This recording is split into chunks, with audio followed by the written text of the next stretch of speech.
speed of light, a cloud of dust, and a hearty hi-yo Silver, the Lone Ranger.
All of the glamour of the Old West is brought back to us today as the famous Lone Ranger, mystery rider of the plains, urges the great horse Silver down the danger trails of long ago. Listen to the tattoo of those silver-shod hoofs. The Lone Ranger rides again. Come on, Silver, old boy! That's it, old fellow! Run as you've never run before! We're needed on the trail ahead! Hi-yo, Silver!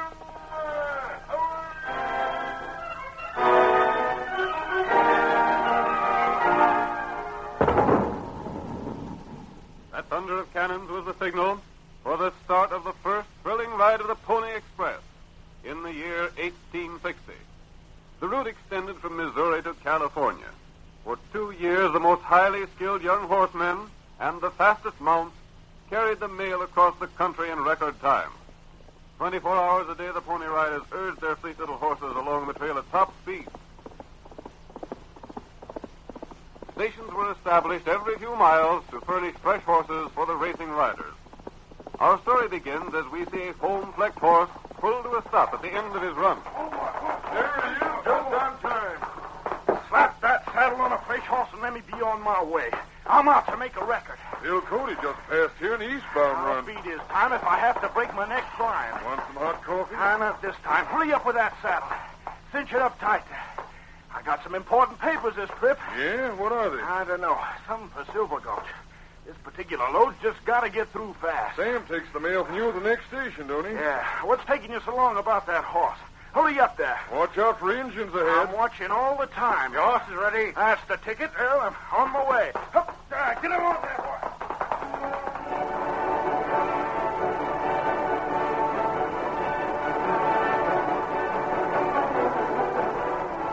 The Pony Express rider was on his way again with important papers to be delivered to Silver Gulch. He gave his mount his head and urged him along at his greatest speed in an effort to break the record of another express rider, Bill Cody, later to be known as Buffalo Bill. Then from ambush, a shot rang across the plain.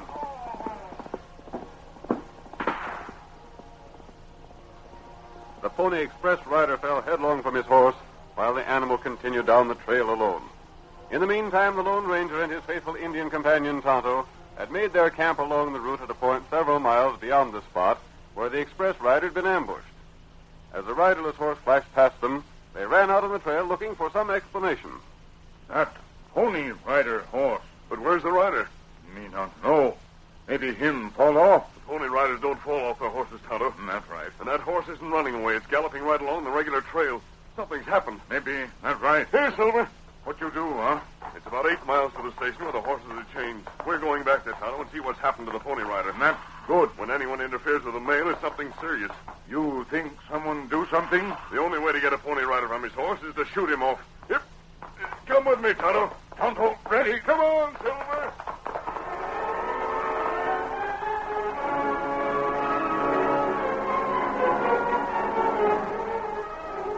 While the Lone Ranger and Tonto rode back to the spot where the express ride had been shot, our scene changes to the town of Silver Gulch. Like so many other towns of the surrounding country, Silver Gulch was situated at the bottom of a steep hill. On the hill itself were two homes, crudely built of logs. In one of the places lived Jim Flood and his wife. Our story continues as Jim says, I can't tell what to do, Ruth. It's the darndest thing I ever seen. Here I am with a fortune in gold right outside a house, and I can't get it. Jim, we waited long enough for that Eastern Company to buy out your claim.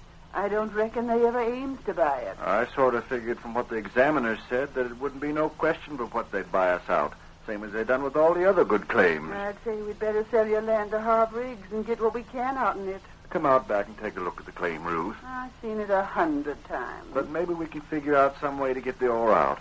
Come on. I get so tired climbing this hill. I don't know whatever possessed us to build our house here. Good timber, a swift stream, and being near my claim, that's what it was. Here, let me help you, Ruth.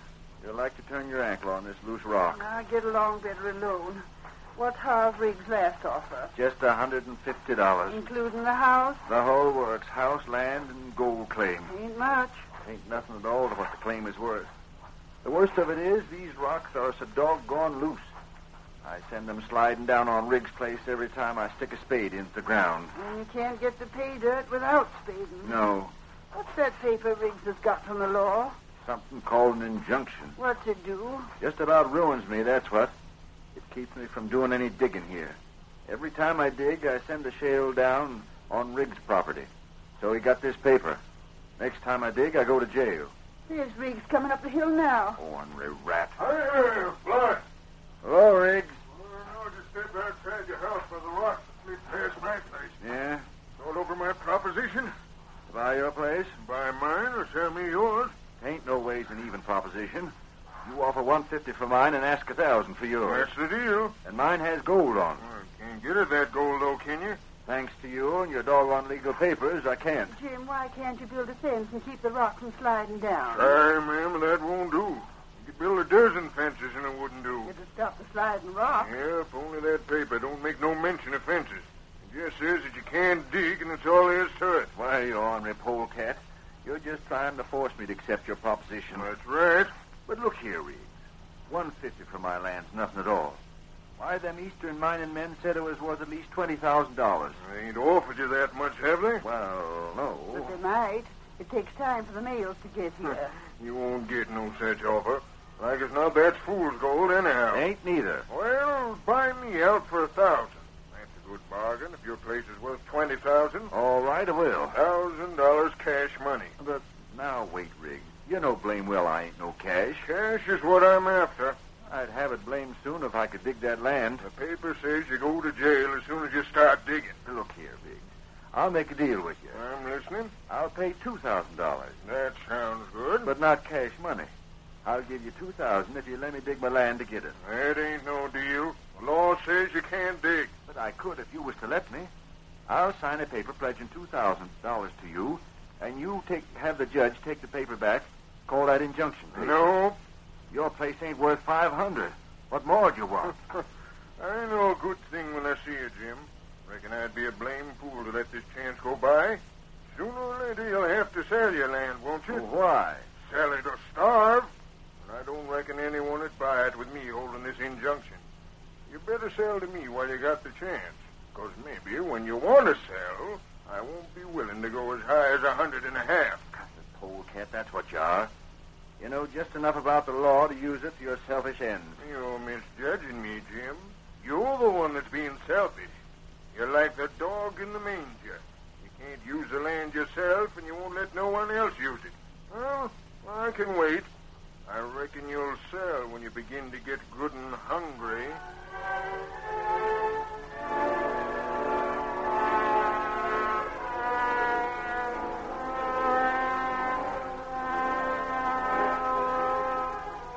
Several days went by. Jim Flood unable to sell to the Eastern Syndicate, and unwilling to sell to Riggs, began to feel the pinch of poverty. As our next scene opens, we see him in the Silver Glove Cafe and watch him as he approaches the bartender.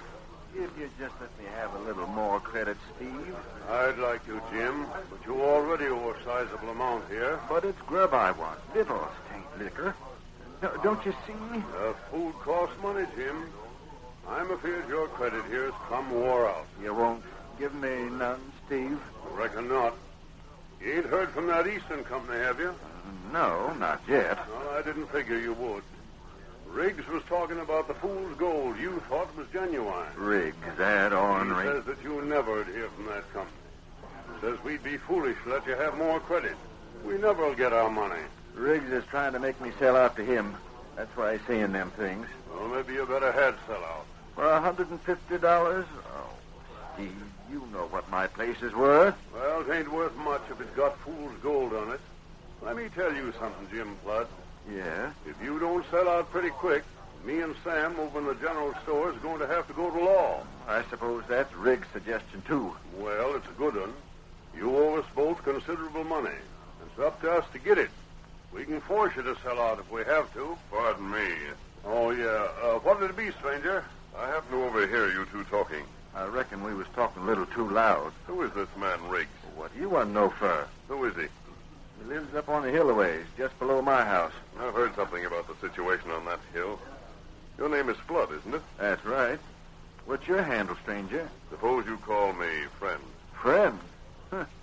Reckon that's one thing I ain't got right now. Flood, if you'll sit over here at the corner table with me, I'll stake you to a meal. Thanks, stranger. It ain't so much that I'm hungry, it's the missus, my wife.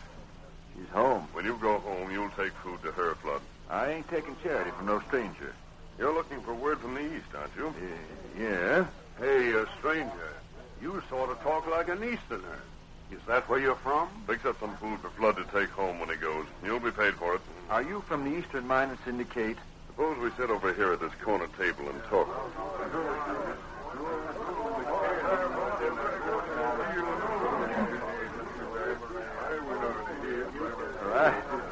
I don't know when food ever tasted better, stranger. Tell me more about this letter you've been looking for.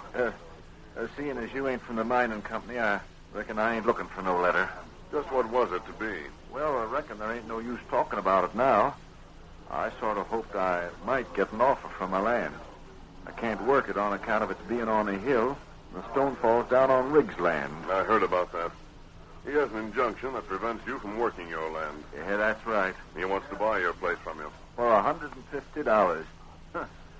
That ain't very much, but I expect I'll soon have to sell to him. Suppose the Eastern Company did buy the land. Shucks, they'd be able to rake up the cash and pay Riggs what he wants for his place and work the claim. But you can't pay the cash, huh? Gosh, no.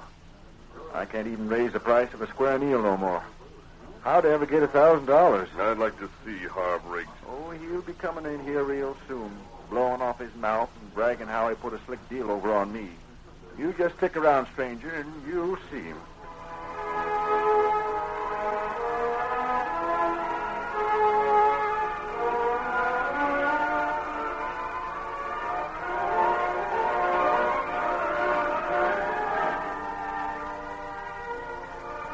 The Lone Ranger gave food to Jim Flood and loaned him money.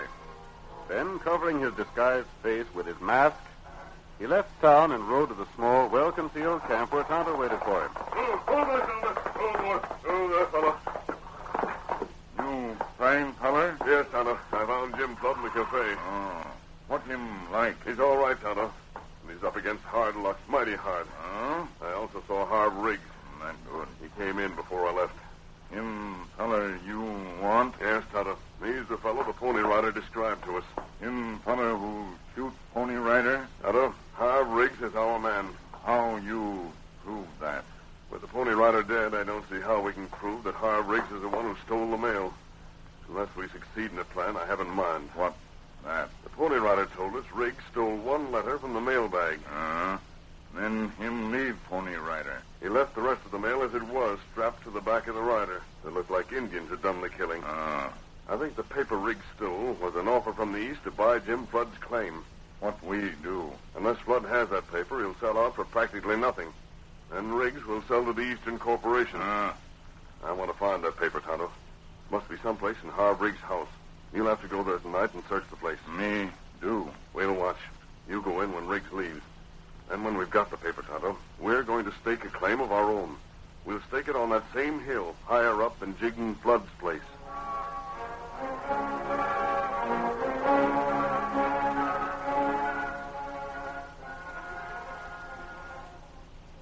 The curtain falls on the first act of tonight's Lone Ranger drama. Before the next exciting scene, please permit us to pause for just a few moments.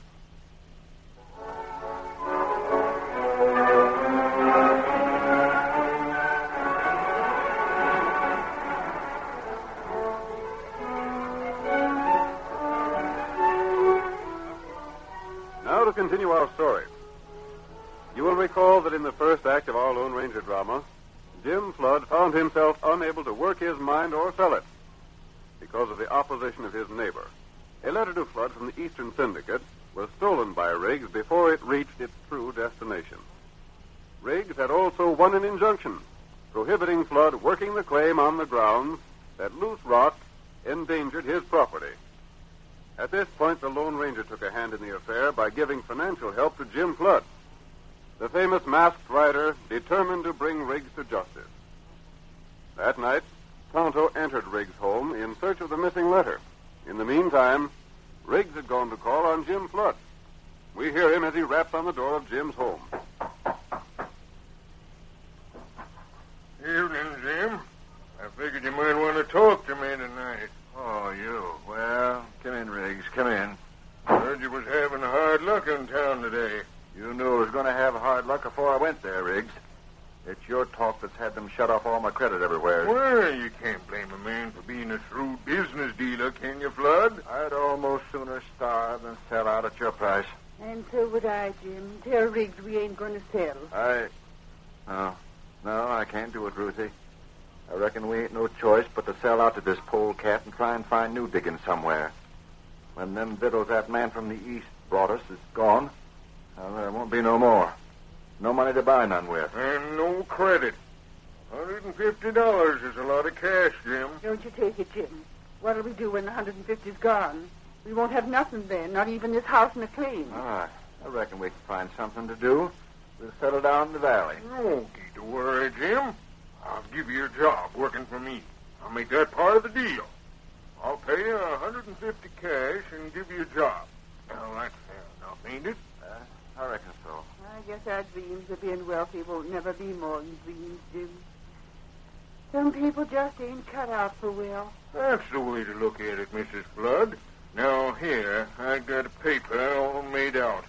Bill of sale, it's called. Let me see it. All I got to do is fill in the date. I'll date it for tomorrow, and you just sign it, and I'll hand over the money to you. I sure hate to do this. After all your hard years of prospecting, Jim, to finally strike this gold claim, and then have to sell out for $150. Never mind, Ruth. We never had the gold, so we won't miss it. What about that job, Riggs? I'll write it right here on this paper for you. I'll even specify just how much I'm to pay you. Don't be much. I'll vouch for that. It'll be a living wage. You needn't worry. Jim, look. Oh, what's that? Take it easy. It's an outlaw, a masked man. Put down them guns, mister. I want you to come with me. What are you coming here for? Who do you want? Who are you? You stay back, Riggs. It's Jim Flood I want. You can't do this. You can't take me. I ain't got nothing to say. Hurry, Flood. I'm waiting. Don't try to draw that gun. All right, mister. You're showing good sense, Jim, and coming without a struggle. I ain't struggling now. Riggs, don't let him take Jim. Stop him somehow. Stop him. I don't know anything I could have done. He's captured Jim. He's run off with him. Is this more of your ornery scheming? There they go. Look, the outlaw's carrying Jim on that white horse. Land's sake, they'll break their necks riding down the hill at that speed. Ain't no use me going after him. But you can get to town, can't you? Hurry up and get the sheriff. There ain't no telling what'll happen to Jim.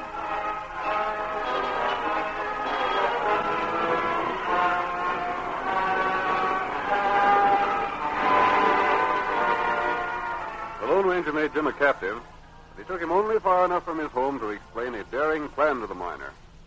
He gave Flood careful instructions before releasing him, then rejoined Tonto. Tonto, did you find the letter Harv Riggs stole? Tonto looked in the house. No, destroy the letter, Kemosabe, because he'd want to sell the mine to the company when he gets it from Jim. Must be hidden somewhere in his house. Until not find, You searched the house? me not have much time. Search only part of house. He may have the letter in his pocket.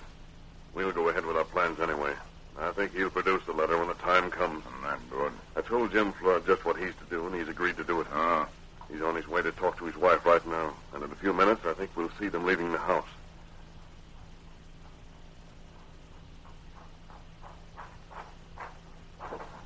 Come on, Ruth. We got to get. Didn't I where you been?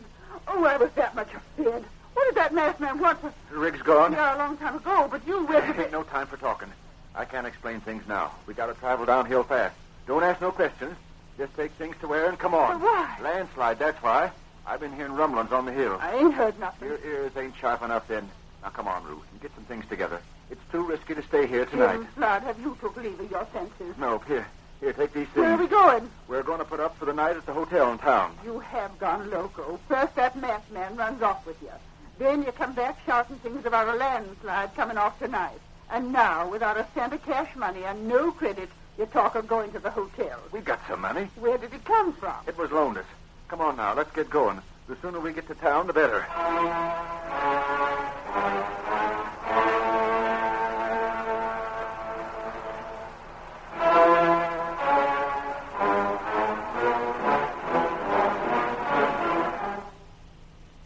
The Lone Ranger and Tonto were outside Jim's home, waiting in the darkness, until the sound of falling stones told them of the departure of Flood and his wife. Then the masked man spoke. They're on their way downhill now, Tonto. That's good. I was afraid Jim wouldn't carry out his part of the plan. Him do it all right. Yes. Here they come. Get back to the side of the trail. We don't want Mrs. Flood to see us and ask a lot of questions. Maybe now. I'll start uphill, huh? No, not just yet. Wait until they pass by. I still can't see what possesses you to leave the house tonight, Jim Flood. Ruth, some men can tell by feeling inside them when it's going to rain. Some can tell other things. But me, I could tell there's a landslide due before morning, and I ain't going to stay on this hill and get catched in it. Well, you can tell a blame sight more than I can. That's all I got to say. Now, Tonto, you start up the hill. Get everything ready. Now wait till Jim Flood gets to town before I ride in with the exciting news. Everyone will laugh at Flood when he tells them there's a landslide due. Maybe them laugh too soon. Yes, they'll be sorry that they laughed.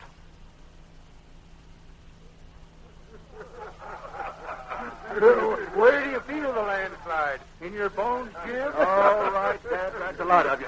Go on and laugh. Boys, he invites us to laugh. Free of charge. Didn't have his rheumatic ache when rain is due. He gets a feeling when there'll be a landslide coming on. Hey, what's that? What's all that noise? Landslide! Hurry! Get up the Riggs place! Huh?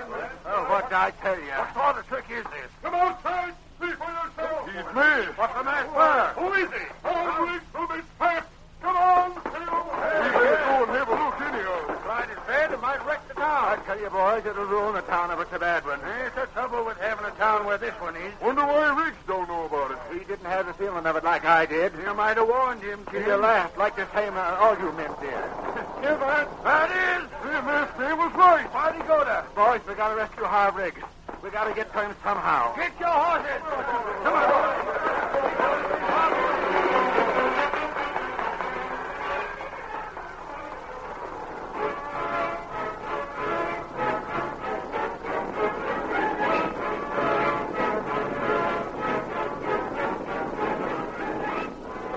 The men of Silver Gulch learned to their alarm that a landslide had actually started. Jim Flood and his wife were safe, but it was feared that Riggs would be destroyed in his cabin. And so while rock and shale thundered into the valley, men fought their way upward to rescue him. His door faces the top of the hill, boys. Likely it's been jammed with rock so you can't get out. Come on, boys. Keep your footing. Riggs is in his house. Come on and help me. There's that masked man. There he is. We're coming, stranger. We're coming. Is Riggs in there? Yes, he takes it out. Rocks are piled against the house. Toss them rocks aside, boys. Help! Let me out. Let me out of here. We're here, Riggs. We'll get you out. Hurry. All the house doors be in it. Get those rocks away from the door. That's right. We're stopping up now. You're going to be all right, Riggs. Keep them rocks aside. It won't be long now. I guess the worst of the slide's done with. Sounded to me like a blast that started it. Hurry with those rocks. Let me out, boys. In the name of goodness, hurry, get me out of here. This is downright curious. These rocks don't look like shale that have been broken off. They look like they've been piled here by someone. Never mind thinking too much. Get him to the side. Now we can get out. Oh, thank goodness you come, boys. Couldn't get through the winters, eh? No. I guess the slide is over now anyhow. But your work, men, has just begun. Oh, you anyhow, stranger. Rick, you stand right where you are. I imagine when you thought you'd lose your house with a slide, you hid the most valuable of your possessions on your person. I hope so. Don't make a move. Hey, the stranger's holding a gun on Rick. What's the big idea, stranger? Listen to me, men. Someone killed the Pony Rider and stole a certain letter from him. What? The rider lived just long enough to describe the killer. He knew the letter was addressed to Jim Flood, and the killer he described was Harv Riggs. He lied. He ain't got no proof. The description of the murderer fits you, Riggs. Since I came here, I found out that you'd have reason to want that letter. I wouldn't. That ain't true. Keep your hands where they are. See here, stranger. You can't talk like Listen to this. me till I finish. The letter to Jim Flood was one he was expecting from an Eastern mining syndicate. I thought I'd get an offer to buy my place to see, gent. Well, Riggs knowed that. He didn't want me to get that offer. He figured to force me to sell out to him, and then he'd sell to the Eastern people. Well, it's nothing but a pack of lies. It ain't true. It can easily be proved. Riggs, if you didn't steal that letter, you wouldn't have it now. I ain't. Stand still, Riggs. You're going to be searched. Well, I won't submit to this. It's an insult. I'll take you to court. We'll hold court right here. That whole landslide was staged for your benefit. Rocks were piled against your house so you couldn't get out. Take your hands off me. Stand still and let me see about that letter. Here's something. Hold the lantern close. I don't know nothing about that. I didn't put it there. I don't know how it got in my pocket. Here, Jim, this is yours. My letter, sakes alive. How'd you get it, Riggs, if you didn't do what the masked man said? Jim Blood must have stuck it in my pocket. Boys, this offers me $5,000 cash and half interest in the mine for my claim. I'm going to be rich. You frame me. Shut up, Riggs. Why should Jim Flood try to frame you by putting that letter in your clothes? That letter makes him a rich man. Stranger, we sure want to thank you. Get that masked man. How do you know he ain't the killer? Maybe he's just trying to frame me for what he done. We don't want him, Riggs. We got you.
story you have just heard is a copyrighted feature of the Lone Ranger, Incorporated.